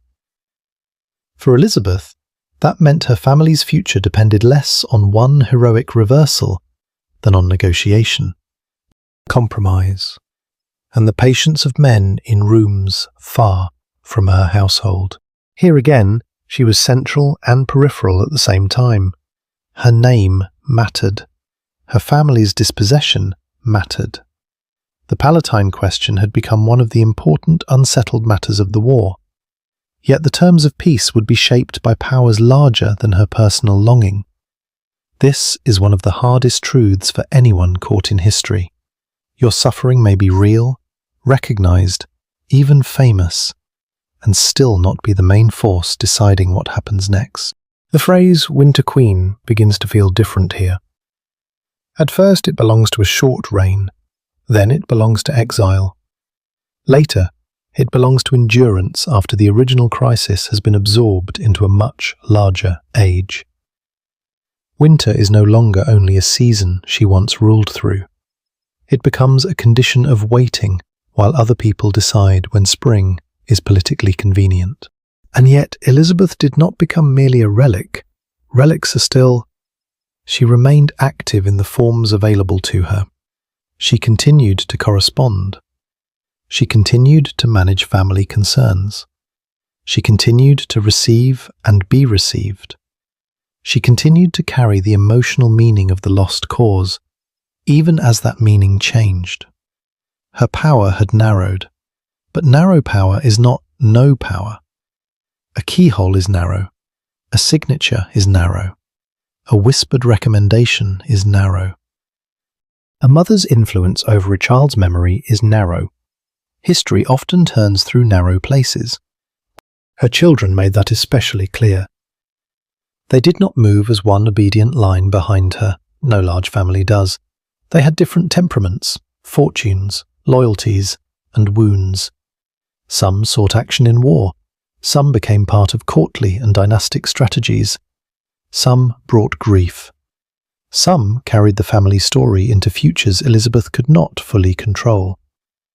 To be the mother of a displaced dynasty was to watch your own children become roads leading away from you, each road promising restoration, danger, distance, or disappointment. There is tenderness in that image, but also loss. A young child can be held close inside the daily order of a household. An adult child belongs partly to armies, marriages, religions, courts, debts, ambitions, and accidents. Elizabeth's motherhood had to loosen its hand while still keeping the family name gathered. She could not freeze her children into symbols of the Bohemian winter, yet the world kept reading them through that frost. Meanwhile, her own public identity became simpler as her life became more complicated. People did not need to know every household difficulty to know what she represented. That is how symbols survive. They shed detail. The young princess, the failed queen, the noble exile, the Protestant mother, the patient widow. Each version travelled more easily than the whole woman. Elizabeth benefited from that simplification because it preserved sympathy. She suffered under it because no one can fully live inside the shape other people find easiest to remember. If we walk softly through her court in these later years, we should not imagine constant tragedy. There would have been laughter, irritation, ordinary meals, religious observance, family disagreement, visitors with good manners, servants with tired hands, children growing noisy and then formal, days when the weather was simply weather and not a metaphor for anything. A life under pressure is still a life. It contains boredom as well as grief, small pleasures as well as public burdens. That matters for accuracy. Elizabeth did not spend decades standing at a window like a painted sorrow. She lived through days. She made choices inside constraints. She preserved rank, but also adapted to dependency. She belonged to a world where ceremony could comfort as well as imprison, where faith could steady as well as divide, where family could be both refuge and strategy. To make her only sad would be another kind of erasure. Still, the central pressure remained. The war had taken a brief queenship and stretched its consequence across a lifetime. It had turned a young royal marriage into a long experiment in dispossession. It had forced Elizabeth to discover what parts of queenship remained when land, army, and immediate authority were gone. The answer was not nothing. What remained was title, memory, correspondence, children, religion, reputation, and the repeated performance of dignity.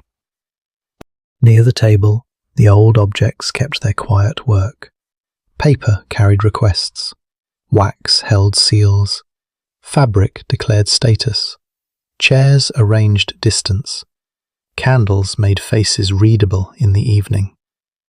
These objects were not dramatic, but they were the tools by which Elizabeth's world continued to say, "Not yet finished." That phrase may be the truest motto of her exile. Not restored, not defeated into silence, not free, not finished. So as Europe moved slowly toward the idea of peace, Elizabeth remained in the long middle between loss and settlement. The crown in the air had thinned, but it had not vanished.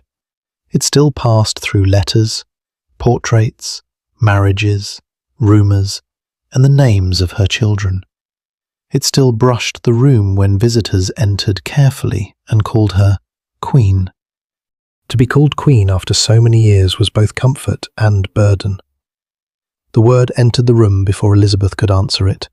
It carried Prague with it, and White Mountain, and the long road out of Bohemia, and all the letters sent afterwards like small bridges over an impossible distance. A visitor might speak it with respect, pity, strategy, or habit, but each time it returned her to the same unfinished place. By the 1640s, the 30 Years' War had become old enough to have its own layers of memory. Children born after the First Bohemian Crisis were nearly grown. Men who had shouted over the first decisions were dead, displaced, or tired. The war had changed from a question people thought might be settled by victory into a condition that had to be negotiated out of existence. That change mattered for Elizabeth because negotiation is colder than hope. Hope can imagine restoration whole. Negotiation asks which piece can be saved, at what price, and by whom. The talks that would eventually lead to the Peace of Westphalia did not happen in Elizabeth's rooms. They belonged to diplomats, princes, imperial agents, foreign ministers, legal arguments, confessional balances, territorial claims, and the exhaustion of powers that had discovered the cost of endless conflict. Yet her family story was woven into the settlement. The Palatinate question could not be ignored forever. Her eldest surviving son, Charles Louis, stood to regain part of what had been lost, though not in the bright, complete form that early exile had imagined. That is one of history's gentler cruelties. A settlement can be real and still feel incomplete.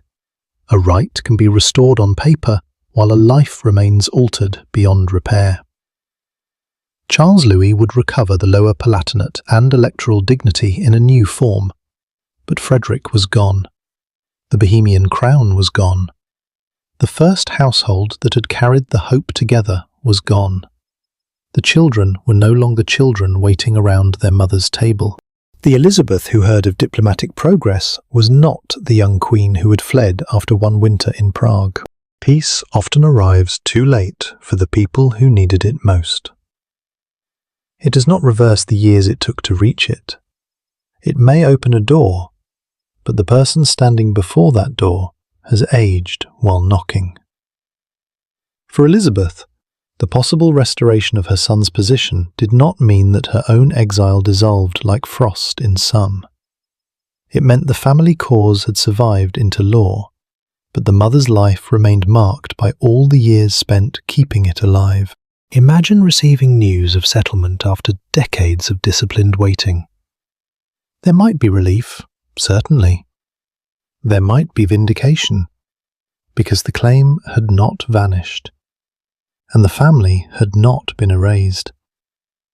But relief can have a hollow sound when it echoes through rooms filled with absence. The people who would have celebrated most purely are not all there. The younger faces do not remember the first dream. The older faces know too much to celebrate without caution. Elizabeth's endurance had helped preserve the emotional shape of the Palatine cause, but peace belonged to a Europe that was tired of emotional absolutes. Westphalia did not restore the world before 1618. It created a new arrangement from damage. The Holy Roman Empire remained, but changed in practical meaning. Confessional and territorial questions were managed through compromise, not solved by one clean triumph. This was not the winter turning into the spring she may once have imagined. It was more like thawed ground after a hard season, muddy, uneven, and full of things that had not survived beneath the snow.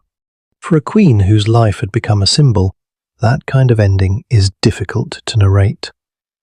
Stories prefer return. They want the exiled woman to step back through the gate, the old rooms cleaned and waiting, the crown shining again in rightful light.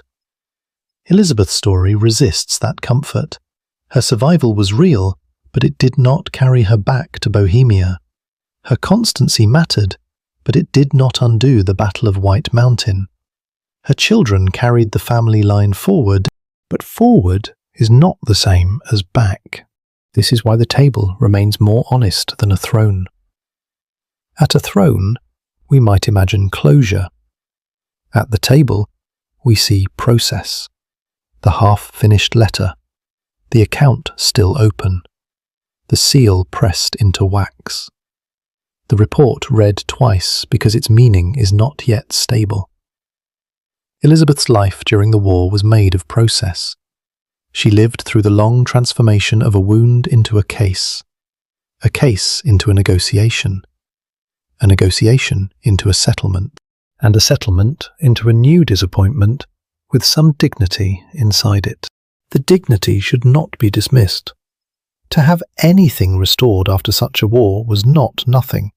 In a century that consumed claims, lands and bodies with terrifying ease, the survival of the Palatine line had meaning.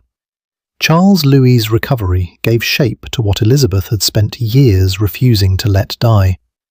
Her letters, presents, household, alliances, and children had not been empty gestures. They had helped keep memory organized until politics could use it again. But the cost of that organization was time. Time had taken the young queen and made her into the keeper of a story. It had taken Frederick from husband to memory.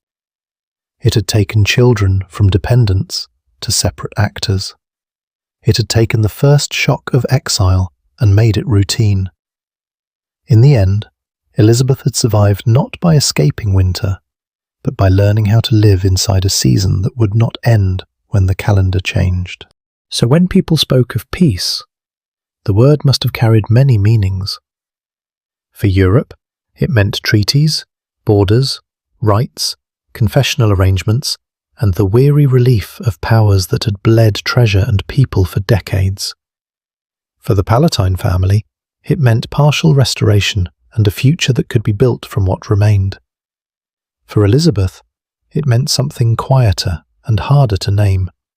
Proof that waiting had not been meaningless, and proof that waiting had taken almost everything it could take. The crown still moved through the air, but now it moved differently. It was no longer only a demand. It was becoming inheritance, memory, and explanation. Visitors could still call her queen, but the word had aged with her. It no longer sounded like the beginning of a reign. It sounded like the survival of a claim, after history had spent 30 years trying to wear it thin, one delayed season after another. The word had aged with her because it no longer pointed toward a single place. Queen of Bohemia had once meant Prague, ceremony, nobles, churches, streets, and a crown accepted in the charged air of 1619. Decades later, it meant something more scattered. It meant a lost winter, a Protestant memory, a family claim, a mother's labour, a widow's persistence, and a court in exile that had kept speaking when silence would have been easier. After the peace settlement, Elizabeth did not become suddenly irrelevant, but the shape of her relevance changed. During the war, she had been a living argument that the Palatine loss still mattered. After settlement, the argument had partly entered law. Her son, Charles Louis, regained a position in the Palatinate, though not the whole world that had been lost. What had been carried by letters, portraits, and household dignity now passed into a different generation's practical work, rebuilding, governing, negotiating, and accepting the limits of restoration. That left Elizabeth in a strange emotional country. She had helped keep a future alive, and once that future began to belong to others, she could not simply step into it as if she had been waiting outside a locked door. Too much time had passed. A woman who spends decades holding a room together cannot become the young queen again because a treaty says the family has not vanished. Paper can restore rights, but it cannot restore the age at which those rights were lost. This is one reason her later life has such quiet power. It asks us to think about what survival actually gives back. Survival is not always return. Sometimes, survival is the right to remain named after the thing you lost. Sometimes it is seeing your children inherit a story you paid for, with years they barely remember in the same way. Sometimes it is sitting in a room after the Great War has ended and realizing that peace has solved the public question more easily than the private one. Elizabeth's identity had been shaped by two movements that pulled against each other. One movement was forward, children growing, alliances changing, Europe moving towards settlement, future successions beginning to form beyond her control. The other movement was backward, memory returning again and again to Bohemia, Frederick, White Mountain, exile, and the season that had named her. a life can be stretched thin between those directions. To live well inside that stretch requires a kind of patience that looks, from the outside, like stillness. But stillness is not the same as emptiness. In later years, Elizabeth remained connected to family, court politics, and the webs of correspondence that had long sustained her. She continued to be a figure people visited, remembered, and placed within Europe's dynastic imagination. Her daughters and sons carried the family into different futures. The Palatine cause, once desperate and immediate, became part of the complicated inheritance of the 17th century. And then there was England. The land of her birth had changed. Beyond the confident Stuart world she had left as a bride. Her brother, Charles I, had been executed in 1649 after civil war. A shock that showed how fragile crowns could be, even in the kingdom where Elizabeth had once seemed safest by blood.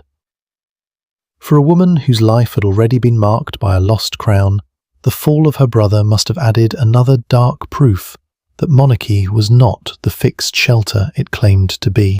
Again, we should not invent the exact chamber of her grief, but we can understand the pressure. Elizabeth had seen a husband lose a crown, a family lose lands, a continent tear itself through war, and then her own brother lose not only power, but life. The royal world that had formed her childhood had revealed its danger from many directions. Crowns could glitter in portraits and still fail to protect the heads beneath them. This knowledge gives her endurance a different colour. It was not innocence that kept her going. By the later part of her life, Elizabeth knew very well that rank could be both shield and target. She knew that alliances could warm a room and vanish when the bill arrived. She knew that children could carry hope and also leave a mother behind.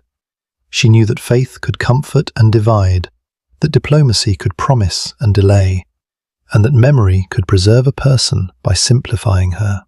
The restoration of the English monarchy in 1660 opened one more door. Elizabeth returned to England near the end of her life, after decades abroad. The return sounds, at first, like the ending the storyteller wants, the exiled princess coming home at last. But the truth is softer and sadder than that. She did not return as the young bride who had left for Heidelberg, nor as the new Queen of Bohemia stepping into Prague, nor as the mother at the beginning of exile. Surrounded by children whose futures still seemed unwritten. She returned as an old woman, carrying more memory than expectation. To come home after so long is not simply to arrive. It is to measure the distance between place and time. The streets may have familiar names. The language may fall more easily on the ear. The court may recognize your blood. But the years have rearranged everything. People who should have greeted you are dead. Children have become historical actors. Old rooms belong to new habits. Even welcome can feel like a borrowed garment when it comes at the end of a life spent waiting elsewhere. Elizabeth died in 1662, not long after her return. That date gives her story a final quietness. She outlived the winter crown, the long war, her husband, many hopes, many disappointments, and the political world that had first imagined her as a bright, dynastic bride. She did not live to see all the later consequences of her line, including the Hanoverian succession that would eventually connect her descendants to the British throne. History often reserves its strangest vindications for after the person who endured the cost is gone. So the room grows dimmer now, but not empty. The table is still there in our imagination, though the letters have changed hands. The seal is cooling. The title has become memory.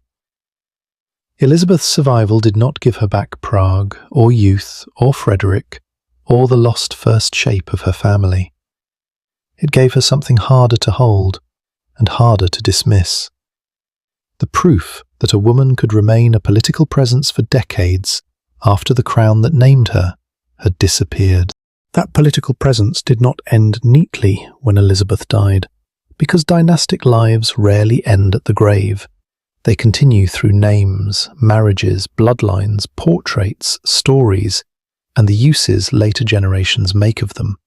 Elizabeth had spent so many years being remembered for a lost crown that it is easy to forget how much of her future belonged to people who came after her, people who inherited pieces of her life without inheriting the full weight of living it. Her daughter Sophia is the clearest example. During Elizabeth's long exile, Sophia had been one child among many in a household shaped by waiting. Later, through marriage, religion, and the long rules of succession, Sophia became Electress of Hanover and a crucial figure in the future of the British crown. The line that passed through Elizabeth would eventually matter deeply to Britain after the old Stuart line failed in the form Parliament could accept. But Elizabeth did not get to sit comfortably inside that later vindication. She had already done the work before history revealed the size of the result. This is one of the strangest patterns in royal history. A person's life can look like failure while it is being lived, then become part of a victorious structure after death. Elizabeth's Bohemian crown failed. Her husband's bid collapsed. Her court spent decades in exile. She did not return to Prague in triumph. She did not see her family restored to the bright simplicity people had once imagined. And yet her descendants would stand inside the future of European monarchy in ways the young Winter Queen could not have known. That does not turn her suffering into a clever plan. We should be careful not to make history too tidy. It would be false comfort to say that all those years of waiting was secretly designed to lead somewhere grand. People do not endure debt, widowhood, political disappointment, and family danger because a future textbook needs a clean line of succession. They endure because the next day requires them to endure. Meaning may arrive later, but it does not cancel the cost paid before anyone understood the meaning. Still, the later consequences reveal something true about Elizabeth's survival. She kept a family identity intact long enough for chance, law, religion, and politics to use it again. That is not small. Dynastic legitimacy is made partly from memory, and memory needs caretakers. It needs people who repeat titles when others are tired of hearing them, who keep documents, who arrange marriages, who teach children which names matter, who refuse to let a defeat become the final sentence. Elizabeth was one of those caretakers. She cared for a memory that was not gentle to her. The lost Bohemian crown gave her visibility, but it also narrowed how she was seen. The Palatine cause gave her purpose, but it consumed decades. Her children gave the story a future, but they also carried that future away from her in unpredictable directions. Every source of strength was also a source of strain. By now, we can see why survival during the 30 Years' War meant more for her than simply staying alive. Many people survived the war physically and still lost the world that made their identity understandable. Elizabeth had to survive in public. She had to remain recognizable across changing political weather. If she had disappeared into private comfort, the cause attached to her might have weakened. If she had surrendered dignity, her enemies could treat the old claim as dead. If she had refused all adaptation, she might have become useless to the very people who needed her symbol. So she adapted without admitting defeat. That is a subtle kind of strength. She accepted shelter without accepting erasure. She depended on others without letting dependency define her entirely. She allowed her household to shrink, strain, and adjust, but not to lose its language of rank. She lived long enough for early hopes to sour, for new hopes to rise, for children to leave, for peace to arrive late, and for home to become a complicated word. Home may be the most difficult word in her story. Was home the England of her childhood, where she was born a Stuart princess? Was it Heidelberg in the Palatinate, where her married life had first taken shape? Was it Prague, where she wore a crown so briefly that memory almost made it unreal? Was it The Hague, where exile became routine and children grew up under a borrowed roof? Or was home, finally, the set of names she carried when geography failed her? For many displaced people in history, home becomes layered rather than singular. The place you come from, the place you hoped to rule, the place that shelters you, the place your children remember, and the place your body finally rests may not be the same. Elizabeth's royal status made her displacement more visible, but it did not make the problem less human. A queen can also become unmoored. A title can travel better than a heart. The 30 Years' War produced countless forms of unmooring. Farmers lost fields. Towns lost safety. Soldiers lost limbs, pay, discipline, and sometimes any clear sense of why they were still marching. Families lost records, property, fathers, sons, daughters, and roots back to ordinary life. Elizabeth's unmooring happened at the highest social level, softened by servants and ceremony, but it belonged to the same century of displacement. Her crown was unusual. Her loss of a stable world was not. That connection keeps her from becoming only a decorative royal figure. She stands near the great events, but also near the quiet aftermath those events created. She reminds us that war continues in rooms where no battle is being fought. It continues in the habits people develop after loss, in the way they introduce themselves, in the titles they keep using, in the letters they save, in the hopes they pass to children who never chose the original wound. And perhaps that is why the image of the Winter Queen lasted. It was not only because the nickname was memorable, it was because it held a feeling many people could understand, even if their lives were nothing like hers. The feeling of a season that should have ended, but stayed. The feeling of living after a door closed, while still being known by the name that door had given you. Near the end.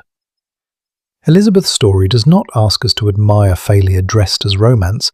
It asks us to notice endurance without decoration. The candle has burned lower. The letters have crossed too many roads. The children have become their own histories. The crown is no longer bright above her head, but thin and persistent in the air, like breath on a cold window. She survived by keeping that breath visible until others could write their names through it. The cold window keeps the image honest because it does not shine like a crown. It clouds, clears, clouds again, depending on breath, weather, and the warmth inside the room. Elizabeth's memory worked in a similar way. At times she was vivid to Europe, the dispossessed queen whose story could stir sympathy, argument, and obligation. At other times, she blurred behind larger events, treaties, commanders, shifting alliances, civil wars, new rulers, new dangers. Yet the outline never disappeared entirely. That is one of the reasons her life belongs so naturally to the history of the 30 Years' War. The war itself was not one clean event. It was a long disturbance that kept changing what it meant. It began with fears and conflicts rooted in the Holy Roman Empire. Turnt widened until many powers found reasons to enter. It was religious and political and dynastic and territorial and financial and personal. People tried to explain it while they were trapped inside it. But explanation kept slipping because the war did not stay still. Elizabeth did not stay still either. Though her exile can make her seem motionless, she moved through roles: princess, bride, electress, queen, fugitive, exile, mother, widow, symbol, old woman returned to England. Each role kept something from the last and demanded something new. The tragedy is that the world often remembered only the briefest and brightest role, Queen of Bohemia, and then attached the cold little season to it. But if we listen more carefully, the nickname changes. Winter Queen is not only a joke about a short reign, it becomes a description of endurance under conditions that should have ended. Winter is the season when growth is hidden, when branches look dead, when the ground is hard, when people survive by storing, conserving, remembering, and waiting for light to lengthen. Elizabeth's life after Bohemia was winter in that deeper sense, not empty, not inactive, not hopeless, but stripped down to what could last. What lasted? Titles lasted, because people kept using them. Bloodlines lasted, because children survived and married and carried names into new houses. Letters lasted, because paper could preserve a voice after the room had changed. Portraits lasted, because paint could hold a face at the age politics preferred to remember. Reputation lasted, because supporters needed her story to remain noble. Mockery lasted too, because enemies understood that a name can wound for decades if repeated with enough competence.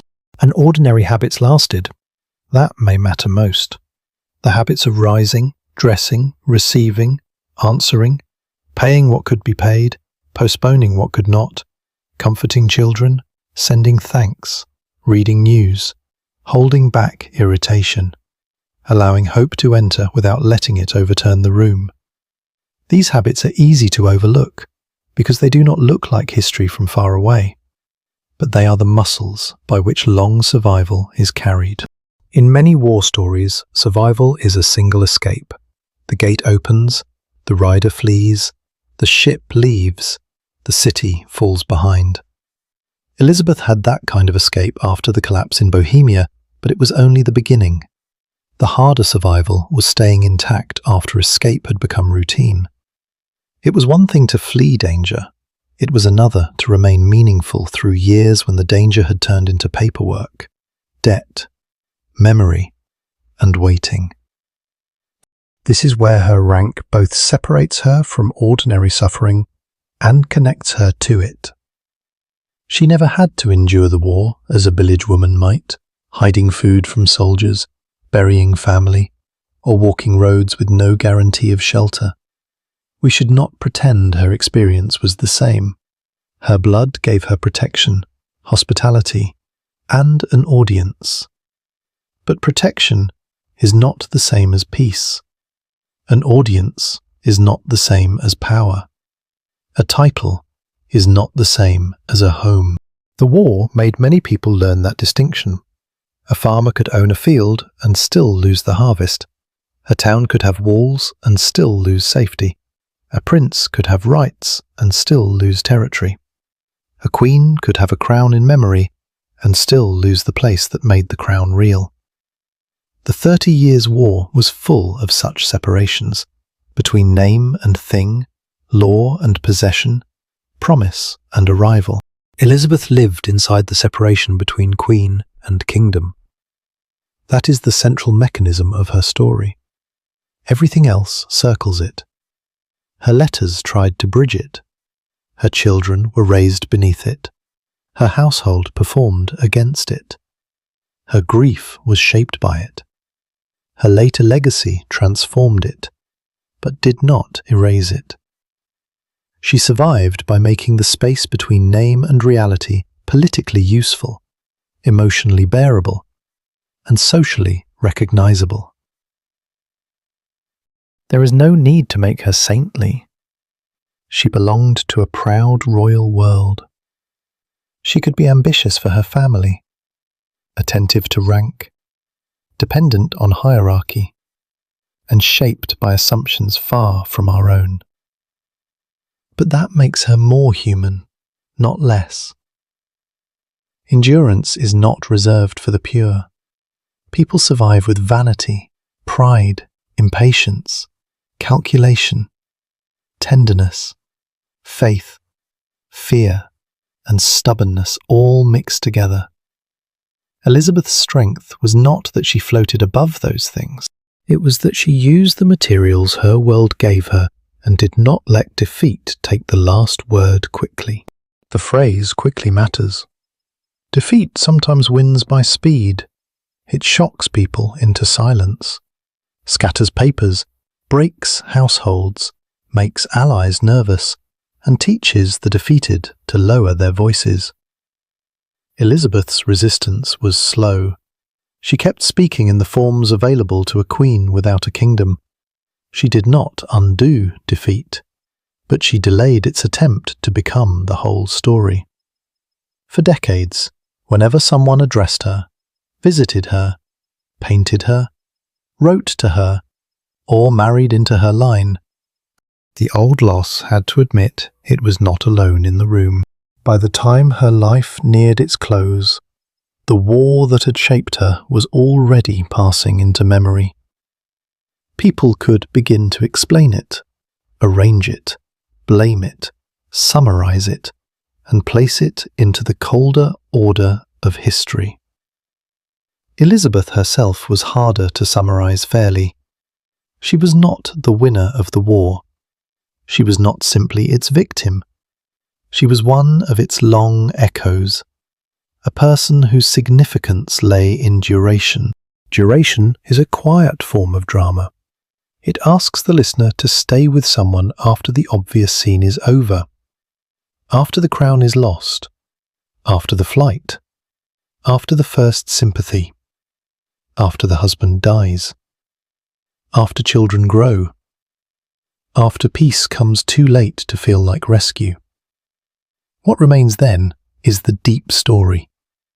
A woman sitting at the edge of power, keeping a name alive until time itself changes what the name can mean.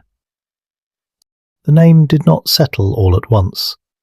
It drifted after Elizabeth, carried by people who needed different versions of her. To some, she remained the romantic winter queen, a bright young woman briefly lifted and then cast down. To others, she was a warning about ambition, a Protestant emblem, a royal mother, a widow of a failed cause, or the root of future claims that would matter long after the war had gone silent. Memory is rarely loyal to the whole person. It chooses what it can use. Elizabeth had lived long enough to see how useful and unfair memory could be. During her lifetime, her image helped keep doors from closing. After her death, that same image became easier to polish. The debts could fade. The awkward negotiations could fade. The daily management of servants, children, letters, and disappointment could fade. What remained was more elegant. The princess who became queen for a winter, the exile who kept her dignity, the mother whose bloodline would someday reach a throne. But the quieter truth is better. It shows a woman surviving not as a legend, but as a practical intelligence at work under pressure. She understood that a lost cause could not live on feeling alone. It needed structure. It needed a household where visitors still knew how to behave. It needed children trained to understand who they were. It needed letters sent at the right time. Gratitude shaped carefully. Complaint softened enough to remain acceptable, and pride displayed without becoming absurd. Her survival was not only emotional, it was administrative. That word may sound too plain for a queen, but plain words sometimes reveal more than shining ones. Administration is the art of making life continue. In Elizabeth's case, it meant making a defeated dynasty continue. She had to manage the space between the great nouns of history, crown, empire, war, peace, succession. Between those nouns were smaller acts, a message sent, a tutor chosen, a payment delayed, a visitor received, a daughter considered for marriage, a son encouraged, a portrait allowed to speak when the living voice could not travel. Through those smaller acts, the family line kept moving. Charles Louis returned to a restored but altered Palatinate. Sophia carried Elizabeth's blood into Hanover. Later, when the English and Scottish crowns passed beyond the direct Stuart line that Parliament would accept, Sophia's descendants became central to the British succession. That later turn can make Elizabeth's life seem as if it was always leading there. But from inside her days, it was not a road with signposts. It was a fog with duties. The fog is important because it protects us from making her life too neat. Elizabeth did not endure because she knew her grandson's line would matter. She did not maintain dignity because some future historian would give her a place in a succession chart. She endured because the next letter had to be answered, because her children had to be raised, because rank had to be defended, because faith and family bound her to a cause, and because surrendering the name would have made the loss too complete. In that sense, her story turns the 30 Years' War inside out.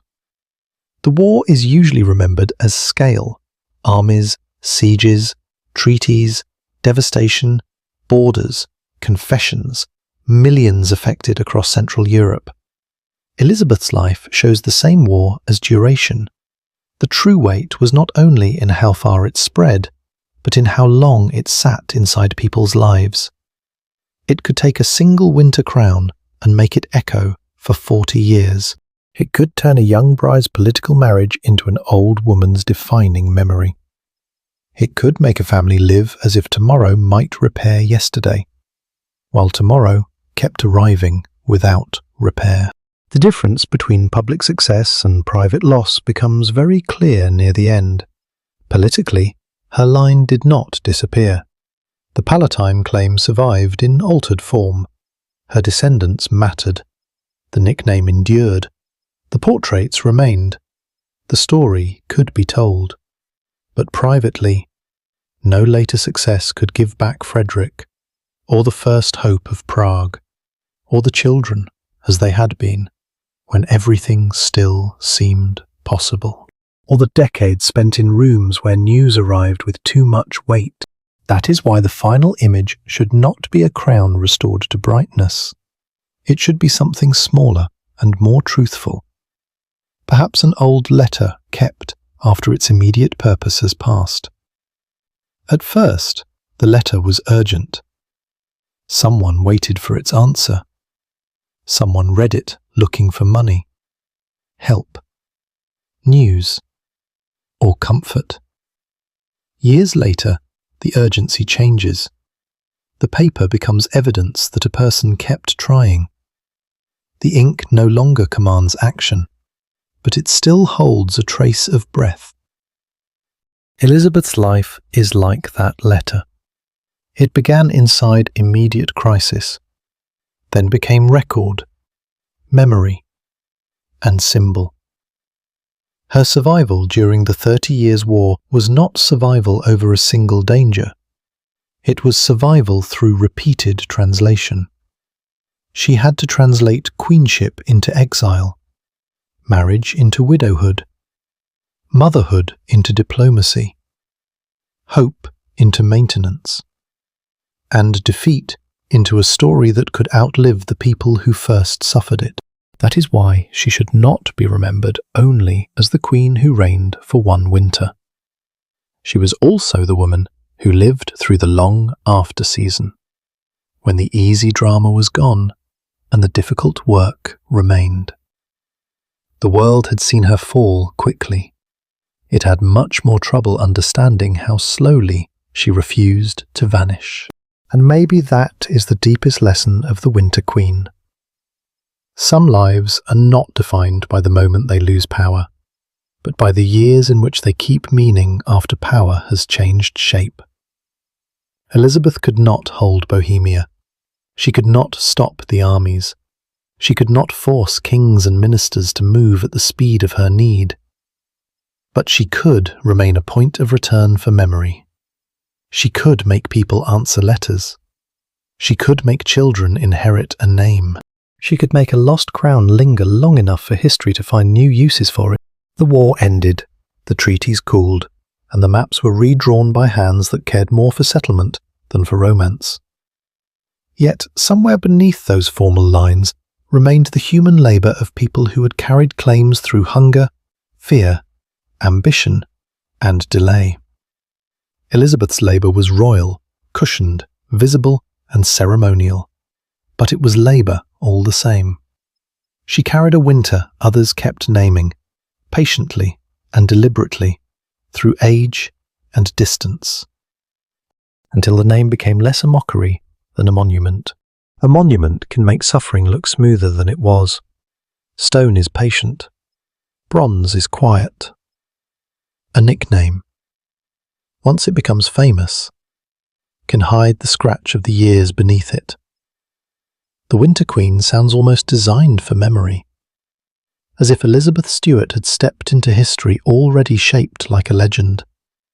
But legends are usually what remain after the bills, letters, doubts, coughs, arguments, and disappointments have been swept from the floor.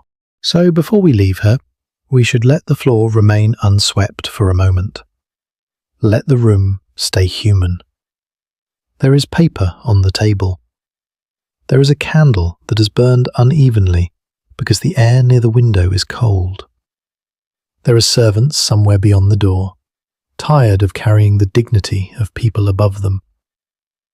There are children who have become adults, each with a separate road. There are names that once sounded like rescue and now sound like history. Elizabeth's survival during the 30 Years' War was never only the survival of one royal woman. It was the survival of an identity after the conditions that made that identity real had collapsed. Queen of Bohemia. The title remained, but the kingdom did not. Wife of Frederick. The marriage remained in memory, but Frederick died before the long story could find its settlement. Mother of heirs. The children remained, but no child can give a parent back the years spent waiting. That is the truth behind the softness of her ending. She survived. Yes. She returned to England near the end of her life. Her line would matter in ways that gave later history a kind of delayed answer. Through Sophia of Hanover, Elizabeth's descendants would eventually stand at the centre of the British succession. But the old woman who came home in the 1660s was not living inside that future triumph. She carried what she had carried for decades: memory, disappointment, rank, faith, family, and the strange discipline of having been named by a lost season. When we tell her story for sleep, we do not need to make the war louder than it was in her rooms. The cannons can stay distant. The marching columns can move beyond the horizon. What matters here is how a continental war entered a household and stayed there. It entered through sealed letters, marriage talks, unpaid accounts, mourning clothes, portraits, rumours, and the training of children to remember what had been taken before they could fully understand it. This is how war keeps living after the battlefield is gone.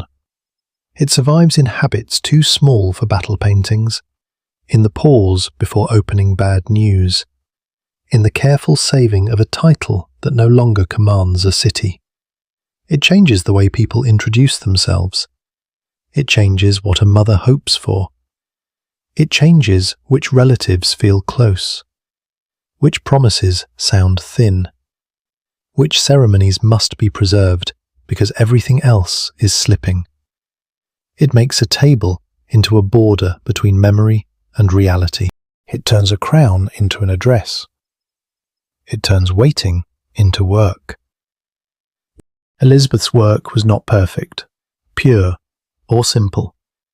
It belonged to the world of courts, hierarchy, dynastic pride, and religious conviction.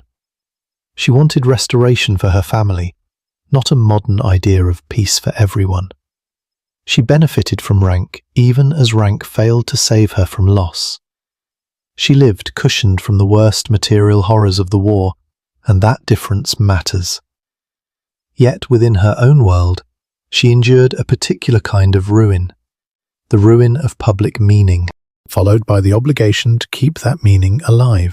That obligation is why she remains compelling. Many people lose. Fewer are required to represent the thing they lost for the rest of their lives. Elizabeth had to become the evidence that the Bohemian winter had not been a passing foolishness, that the Palatine claim still had blood and breath, that a family displaced by war could remain visible long enough for politics to remember it. She did not do this by one grand gesture. She did it by continuing. Continuing is rarely dramatic while it happens. It sounds like another letter, another visitor, another careful thanks, another disappointment received with enough grace to keep the next door open, another child sent into a dangerous future, another evening when hope is neither strong enough to celebrate nor weak enough to abandon, another morning when the title must be worn again, not because it brings power, but because taking it off would make defeat feel too complete. By the time Elizabeth died in 1662, the 30 Years' War had already become a thing people could begin to arrange into causes and consequences. But for her, the war had never been only an event between dates. It had been the weather of adulthood. It had followed her from Prague into exile, from marriage into widowhood, from motherhood into old age, from hope into memory.